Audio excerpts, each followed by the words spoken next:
There we go. It called the meeting special Board of Selectmen meeting for September 10th at 8 a.m. to order at 8:03 a.m.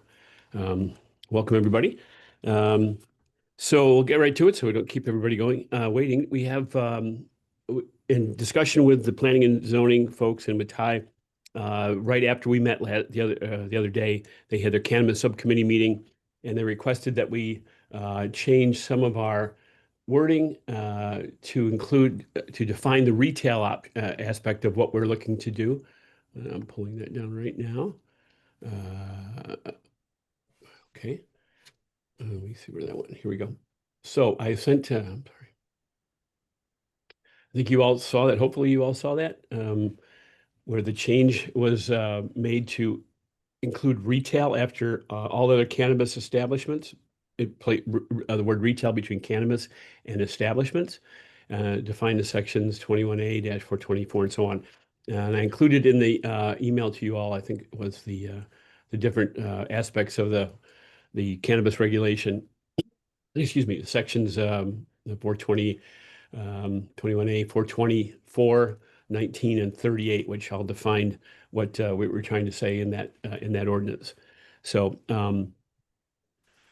open up to any questions or anything else that you have. I think I noticed that one of the things I saw in the material on there, it was corrupted for me anyway, to see what I think I sent, which was Ty's email, which just asked which asked us to go ahead and consider changing or adding the word retail. So that was that. So I went and found the minutes. oh, you did? Okay. So I read their minutes from the 9/4 meeting. Seems pretty straightforward, understandable. Yeah, I think they wanted to define the retail and not just establishment, so they don't confuse the dispensary with the retail thing. Yeah, that seemed to be straightforward. So, okay, if we're good with that, then I'll accept the motion to amend the section 11-16 planning and zoning planning and zoning commission for the for cannabis ordinance. Somebody wants to make that motion? So moved. Okay, great, thank you. I'll go ahead and second that then. All right, all in favor of adjusting the cannabis ordinance to include the word retail in the ordinance, say aye. Aye. Aye. You good, Glenn? Okay, great. Yep. Okay. All right. Next was the purchasing ordinance, which should come in really the next morning after our meeting. Wait, hold on. Here we go. Okay. So what was driving this? A couple of things actually. As we know, the purchasing policy needed to have an ordinance behind it, and so on. Doesn't mean we can't do some other policies with that, but we do have to have a guiding ordinance. In looking at that and talking to Rick and others in other towns in the COG and so on, our capping at everything at $10,000 seems to have gone the way of inflation and cost of parts, supply chain, and so on. Talking to some folks from DAS in the state, they have the state mandate minimums at 25, or the maximum allowed to purchase under 25,000 for use for parts, supply, replacement, and so on, things like that happen in material. We know that in the trucks, Rick's had supplies or ordered parts this year for trucks that have been $11,000 and $12,000. So we've had to go ahead and do that, and without being able to do, or with the policy being that we should have gone out for a bid to get trucks back on the repair and do it overnight repair. Sometimes puts that into jeopardy. So we thought then, talking to Randy DeBella, our town attorney, that we could go ahead, as many towns have done, is to actually expand our ordinance to put the cap at 25,000. Is anything over that must go through exactly what we have, which is an RFP bid process, as well as 2 weeks of putting out orders and so on, or putting out, excuse me, the request for proposals for anything else going on, and actually having a bid opening process in the whole nine yards. So that's kind of what we did. We rewrote it for you guys to look at and look at the $25,000 and so on. Part of this also um, does allow this to be what we call a living ordinance in a sense. If the state goes up, if we unfortunately continue to have large amounts of problems with tariffs and getting supplies and parts go up, that if the state raises its minimum, then we can also raise that minimum with just a meeting of the board to allow that to happen because it would be within the ordinance to adjust that, so on. And we talk about the lowest bid. Again, if it's not taken, we have to have a written record. I mean, I think this hits pretty much what we had in the policy. But I'll stop talking. I think it kind of explains itself at that point. So, any questions or thoughts, ideas? Go ahead, Glenn. Yeah, I got two questions. When was the last time the town of Kent raised this to 10? Like, for example, so it's been at 10 for a while. I mean, do we? Yes, it's the policy. God, I don't have the policy here. I know I have it somewhere. It's been, Joyce, I know you're on. Do you know at all when that might have been? I think it was over 10, 12, 14 years ago in that realm. I think talking to Rick, he referenced it, but it's been a long time. It was at 10. I've not known it to be anything other than 10. Oh, Okay. really? She's been here for 14 years. Yeah. Okay. It's kind of you're right. That would have been a good question, Glenn, to ask. Sorry, I did have the policy, but the policy was a few years ago, I think, actually, but we actually wrote the policy. So, but it was prior to that. Yeah. Good point. A good point. Okay, so the town has been at 10,000 for at least a decade. Yeah, Okay. within a decade. And here's my next question. So these other towns, how long have they been at 25,000? I mean, did they just change that recently, or they've been at that level for like 5 years? Yeah, in that range, Glenn, it's been about 4 or 5 years. COVID kind of when it started shutting things down and making things more expensive when they came out of it to repair. Yeah, Okay. they gave the department heads. I think it was kind of a one time. I talking to Washington. It was kind of a one time thing around COVID. So because of the availability of stuff and getting things quickly for road repairs and so on, even in COVID, they put it in place and have seen no need to change it. And the states have been at 25 for quite a while. It was a consideration this year from the state. The legislature didn't act on it to go to 35. There was a bill that was in the legislature to go to 35. I don't think they acted on the bill, to be honest with you. I don't think they denied it. We thought it had been passed, actually, when we were researching the amount. We weren't looking to go to 35, but we just wanted to know where the state was. And Randy thought it had been passed. And it was just one of those bills that died in committee. It wasn't one that was thrown in the omnibus. It was just kind of left. So, yeah, the state is looking at potentially going up anyway. But we thought 25 was a good amount for us, what we consume here. And just things like putting the new Zoom room, which would be really good after our exercise last night. To actually get things built and fixed in town. And that certainly was more than that. It was 40 some $1,000s. Joyce did some good negotiation to get the price down on that thing.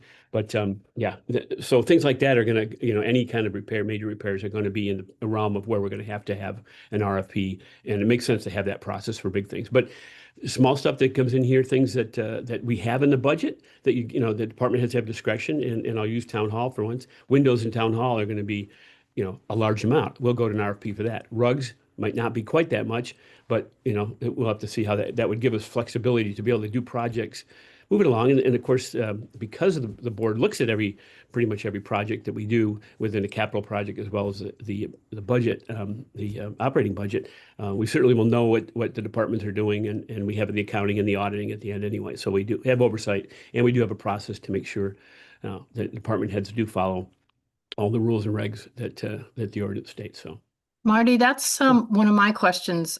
Years ago, the Board of Selectmen took a much more active role with the bid openings.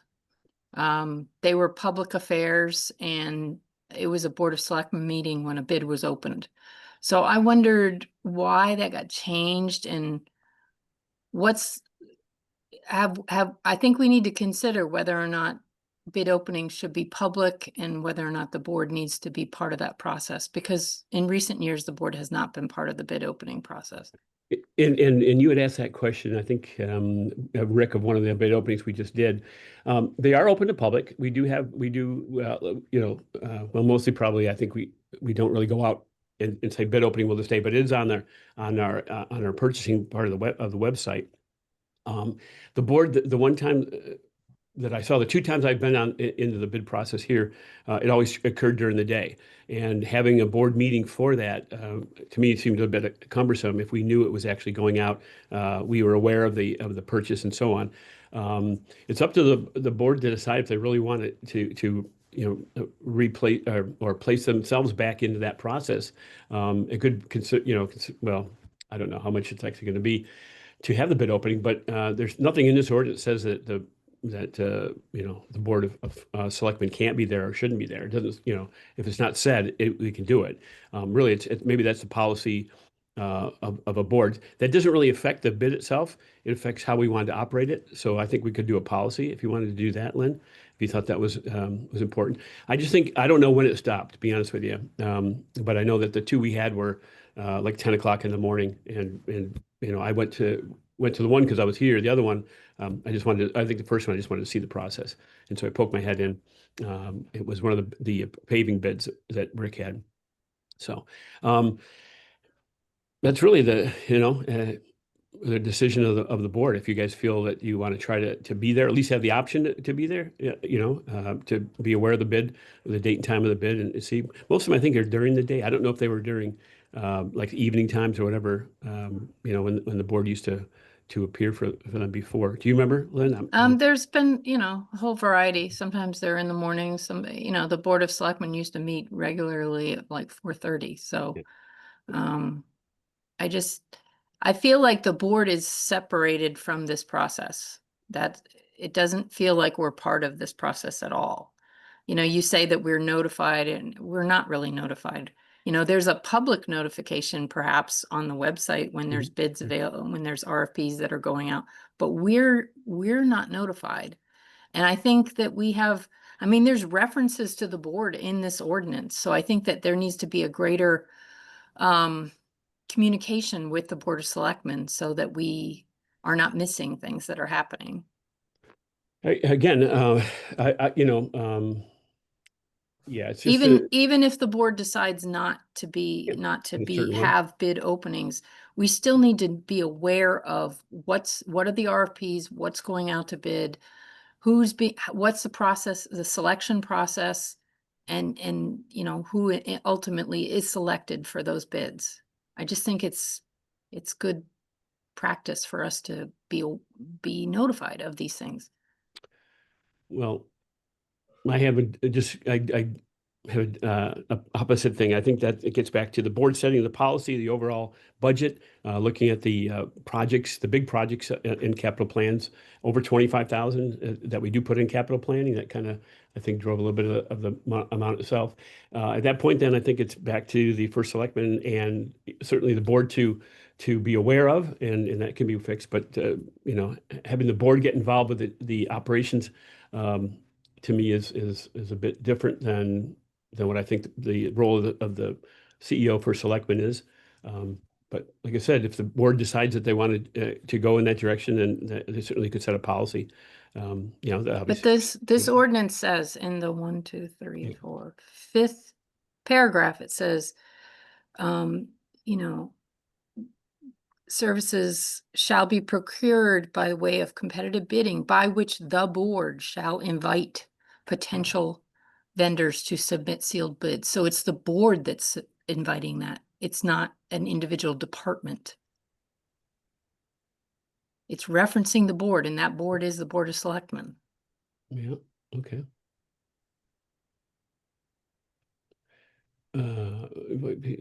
Or their designee. I guess that would be finish the sentence. But again, if you guys want to do policy, throw the policy that on top of the ordinance, which does have, you're right. It does invite, I think so, shall invite potential bidding by the board. Which board shall, okay.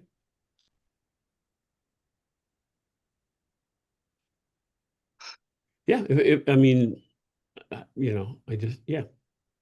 I think the bid process, obviously, in the opening will be what drives it, and the board will have to adjust, to that schedule. So, but if they can do it later in the afternoon, and we can have again, something, or lunchtime or something that people could appear in via Zoom and so on, we can do that. We do have the capability. Yeah, but even more than just the time of day, it's really about the process. I think that this, and I think this is great to have this all in spelled out. Yeah. But we need to adhere to this new process that's being spelled out. Absolutely. Yeah.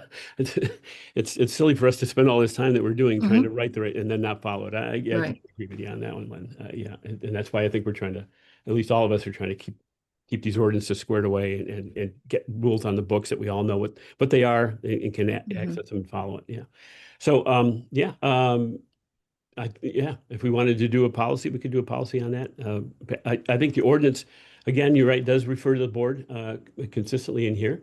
And you could just say the policy to enact the ordinances that the board will be notified of and will be invited to attend all bid openings. Something simple like that, that would work for you. Be aware of Yeah. it, invited to. And then maybe also just, maybe you already have this, but a list of all the contracts that the town is involved in. Yeah, Because like later Rick on said. in the ordinance, it says department heads shall provide the board with information that supports a contract's continuation or renewal. Yeah. So it would be good to have that list. Yeah. I'm Okay. sure there's not that many of them, but No, yeah, most of them are road projects, or what we have for which we did with the Zoom, the online bidding process for the the large meeting room. We certainly did that as well. So, okay, yeah, yeah, we can get that, and that's I think that's yeah, 6 months prior to each contract. Yeah, yeah. Yeah, it's written in the ordinance that we have to do that, so it makes sense. Yeah, I was kind of looking at it as we should be doing this all the time, especially during budget processes. We should review what's been done before, make sure everybody's aware of what contracts we do have in place, what extent, how far they go. Yeah, that should be part of it. So 6 months prior to its expiration, if that still works for you, or we could change it. I think that's fine. It's just, I Okay. think we need to know what's existing right now. Yeah, we So could. then we're prepared and we don't get surprised. Sure. Yeah, well, we can do that. I think I can get that from October. Let me talk to Rick. I think we probably can do a quick recap of what we have out there, and as before. And I think it's a great idea before going into budget season. It's not a bad idea. And also the other departments. I'm sure Park and Rec. Park and Rec has some. I'm sure the town clerk, the tax assessor. I think they've all probably got contracts. So yes, they do. Yes, they do. Yeah. Okay. All right. So I think this is really good, and I appreciate all the time and effort you put into this because it's kind of what you pay me for, right? but it's But actually, good. no, It's good to have it wrapped up. And everybody's worked hard, on this, and it's all we do with all the ordinances. But yeah, I think we're just trying to organize and get things set up as we always want to do, and make sure we have the ordinance done with these ordinances done. Yeah, it's kind of surprising when you find out the policy you had in place is illegal or not enforceable. When we're like, not enforceable, yeah. Yeah, not enforceable, not illegal. Sure. Okay. All right. So if there's, again, we could just set the policy of that. It doesn't have to affect the ordinance. It's really the actions of the board. So if you're okay with this, then I'd take a motion to approve the Chapter 2 Administration, Section 2-17 Purchasing Ordinance. I'll make that motion. Okay, great. Thanks. I'll second that. Great. Thanks, Glenn. Okay. Any more discussion? Glenn, any questions you had? No, Lynn, thank you. That was very that was very logical, everything you said. And yeah, so I think Marty, just some more communication with us about all these processes. And Sure. But I like this ordinance, and I appreciate the work you put into it as well. So yeah, that 10,000 to 25,000, that's interesting. Actually. Yeah. So it's for forever, but this really makes sense to because everything costs so much more, and but just within the operating. But again, all this is incorporated in with the whole purchasing process of bids and sealed, and now clarify what the board's role is, and I think it's pretty good. So okay. All right, well then, no more discussion. All in favor of the ordinance as presented? Aye. Aye. Great, nice, thank you. Okay, next is setting our date and time for the public hearing to approve the ordinances. So looking at some of the questions and concerns that planning and zoning had with the cannabis ordinance, just going to go look at why, well, there's about 8 million reasons why I'm going to propose this date, even though it's not our traditional Thursday or a Friday date. Hearing would be Thursday, 18 September at 7 p.m. Now, let me give the background of why. First off, I say Joyce is out, but her daughter's actually having a baby, so that's not here and there. But she's been great at helping us set up all these hearings, and so she will be doing that probably when she's not taking care of her grandson and others. But seriously, we're also going to be going through the construction in the large meeting room that next week of everything having to do with the Zoom room, and that'll take a little while to pull that together. Secondly, Darlene will open in well, let me go back a second. So we're looking at the ordinance. We have 4 ordinances now that we've just approved and now need to go to a town hearing and then potentially a town meeting, whatever. Planning and zoning has made the recommendation based on the background they had with the survey and so on of such a large group that potentially there's a lot of people will want to, reach out and be heard in a vote. Last Friday, when I got the note from P&Z, I sat down with Darlene and the 2 ROVs, just happened to all be here at one time, and we talked about the potential for putting the cannabis ordinance on the ballot for November 4th and actually having a vote on that. Now, Joyce asked a good question. She said, well, why that and not all 4 ordinances? Well, the preponderance of concern in the town and I think, far-reaching ordinance is more of the cannabis than it would be for the stuff in the road ordinance, as we call it, or purchasing, which, again, be oversight by the board and so on and so on. And then the buses, keeping the buses off of South Kent Road and Bullsbridge Road and Spooner Hill, which is what that ordinance is that we had with the buses.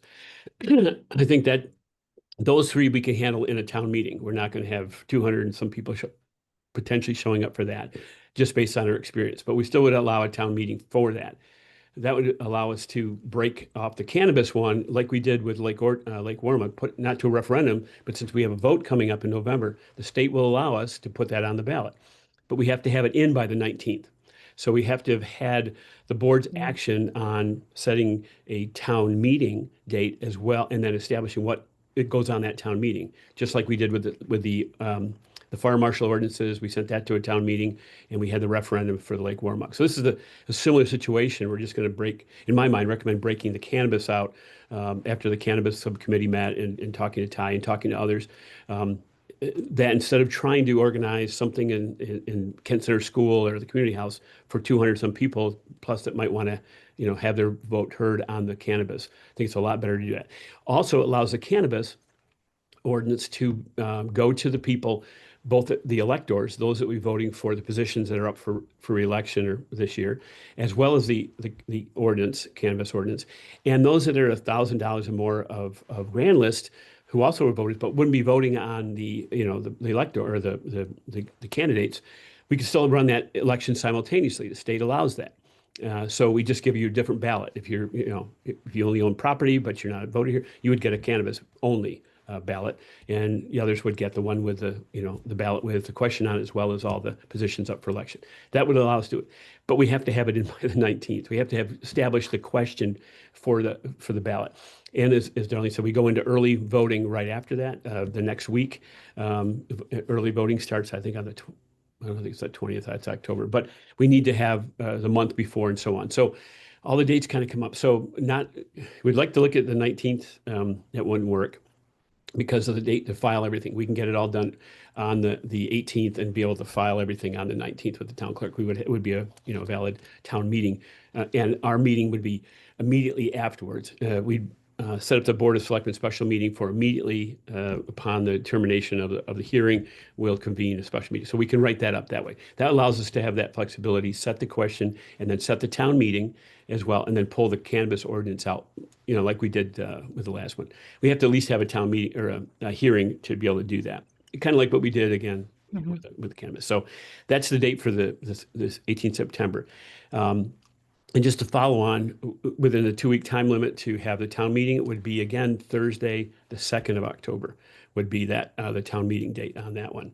Again, we can't go to the 3rd, it would, you know, kind of force us to on Thursday, but still, there are people that are coming up here on weekends. It's still early enough. I think we can do that and still have a valid town meeting for those other 3 ordinances. And the cannabis one, again, would go to the general election, municipal election in November. So that's why, that's a background on all that. You know, there's a bunch of other stuff going on, but you know, those are the big reasons why we looked at the dates, sat down with Darlene, sat down with the ROVs. Everybody's available for the hearing. Some people will be out of town. Darlene will not be here during the hearing, but we can run the hearing. I mean, that's you know, we'll get the moderator, and we know how to do that now. I think we should by all the hearings we've had. There's some things we ought to be qualified for. So Yeah. anyway, so So yeah, Marty, yeah. you're saying that you have to have a town meeting within 14 days of the Yeah. hearing? It has to be Correct. 14? It has to be 14. Okay. Yeah, I thought it was just, you know, you had to at least leave 14 days for the discussion before you had a meeting to vote. But Darlene said, no, you have to have it within 14 days. So there's a date that has to be done. You can't like string it out forever, which you could do if it wasn't limited. That was the explanation. So I said, oh, okay. And once again, we don't have to adjourn the cannabis from a town meeting to a vote. We can go straight to the vote Correct. We can go straight Okay. to, if we hold the special. if we board hold a meeting. hearing. Yeah, we hold the hearing. As long as we held the hearing and had that Okay. discussion, it can go to a vote. Yeah. Okay, It's and what important thing. about the size of the meeting room? Are we concerned that the cannabis is going to draw a big crowd, and do we need to have it somewhere other than town hall? Well, that's what I'm looking at. I haven't contacted the school yet. I wanted to have that discussion with you guys. If we want to do that, then we'll set it for that date and time. And yeah, that's a good question. I need to. And I could we will be able use to. the community house if the school's not available? Yeah, Joyce, is there? We have Wi-Fi in the Yeah, we do community have house, Wi-Fi. right? Oh, yeah, we can. We will have a hearing. Will be hybrid. We do want to bring in people. We can have computers up there that we can monitor and get speakers so that people can hear questions coming from anyone online as well. We could do that. I don't think there's anything on on the 18th. Joyce, do you know of anything? I can't. I have my calendar up yet. I'd have to look at the calendar. Okay, but I don't think we would have to. I got. Whoops, wrong calendar.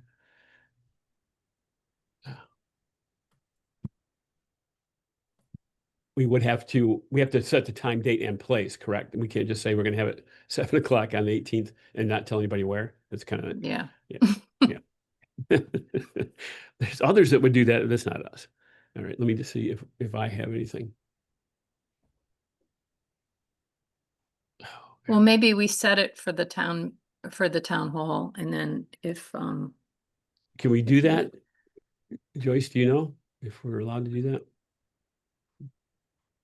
There's not, excuse me, there's nothing at the community house on that evening. So if you want to use a community house. Why don't we do that then? I think it would be. but do we have sound equipment to be We able do. to? Okay. Yeah, we have speakers and so on that Park and Rec has, that we can set that up and be able to Okay. talk and then have people talk into it. Yeah, But there's you some don't that, have a camera. How are you going to record it? With a laptop? we can record with a laptop. Yeah. I mean, it's not going to be very good quality. Unless we come up with a exterior camera, we'll have to put some of our smart IT folks on and see if there's a camera we can hook up to that.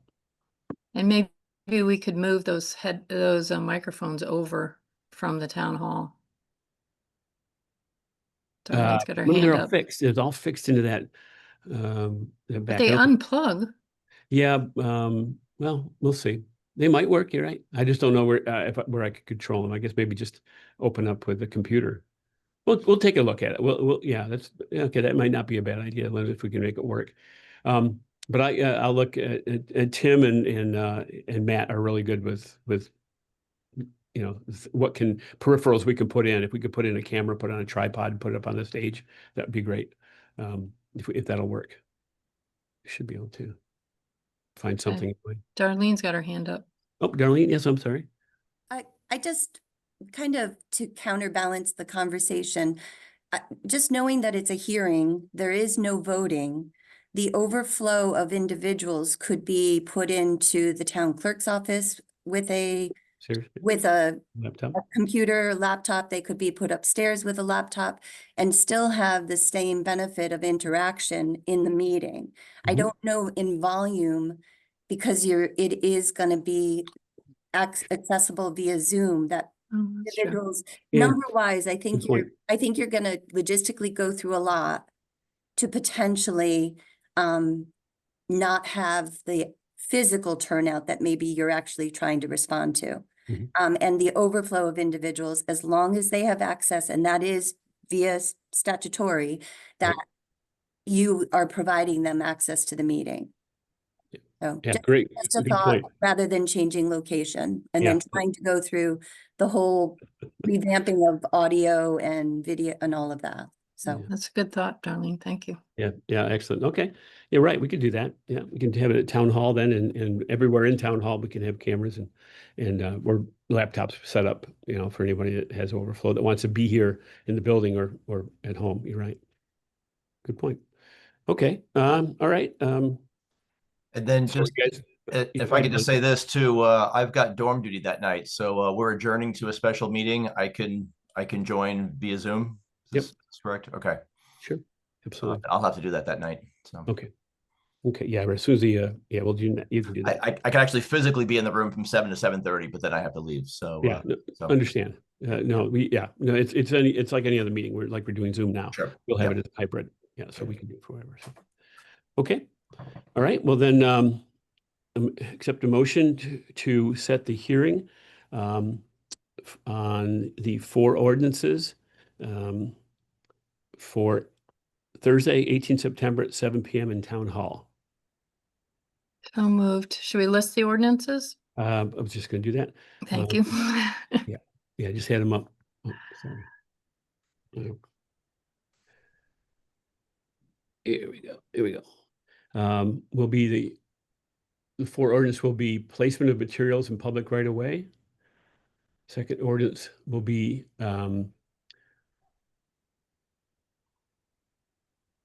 I got the wrong one. What's the bus one? Oh crap. I called up the draft and not the final one.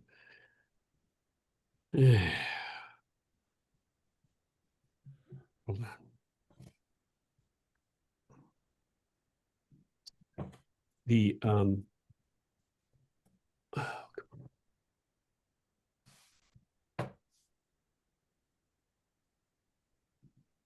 It's called restriction of commercial bus travel, yeah, thank you. Restriction of commercial bus travel. placement of material in public right of way, purchasing ordinance and regulation on cannabis. Thank you.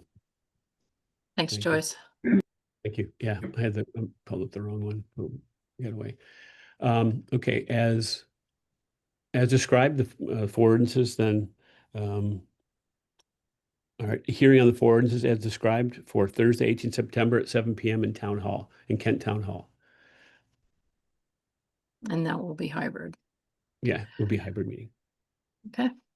Okay. Got a second on that, or second that one? Okay. All right. Any more discussion? Okay. All right. All in favor then? Aye. Okay, I guess. Okay. Public comment. Any other public out there? Anything else? Can I'll I- just, it was a successful EPPI exercise last night, and I appreciate everybody's involvement. It was long, but it was good. So Darlene, did you want to say something? I Did you- did, I'm sorry, Darlene? in the last Board of Selectmen meeting, I believe it was, you had mentioned that you were going to provide information, and Marty, I touched upon this in conversation with you, that you were going to provide specific information for the website. So when this hearing notice goes up, that there can be whatever links or whatever documented information. So if you can just make sure that gets to me, hopefully, within the next 24 hours, to make sure it's coordinated with the public hearing notice. Yeah, will do. I have that that laid out in an email I sent the board. I'll send that to you with the link to the state statute and then broken out each of the sections that our ordinance is addressing. It describes those, that material in there. So that would be a good one to put on as well. And it shows the ordinance with the change that we made. So I'll send that to you as Okay. well as, yeah, in reference to any other, I guess, P and Z meeting. I'll get with Ty and see what she wants to put on there as well. Okay, so Okay. just, that would be great. Yes, ma'am. Thank you. Thank you. It'd be Wonderful. great also to get out a constant contact to alert people to the ordinance and the plan that the selectmen will meet, and Yeah. hopefully the cannabis will go to the November vote. Yep, we can do that. We'll do that. Okay, any other comment from anyone? All right, great. Well, thank you very much. Then I'll take a motion for adjournment. So moved. So, Okay. Meeting adjourned at 8:39 a.m. Great, thank you, everybody. Thanks. Thanks. Hope Thank everything's you, going everybody. well down, Lynn, with you down there. yeah, it's going Yeah. good. Talk to Good. you guys later. Bye-bye. All right, take care. Bye. Thanks.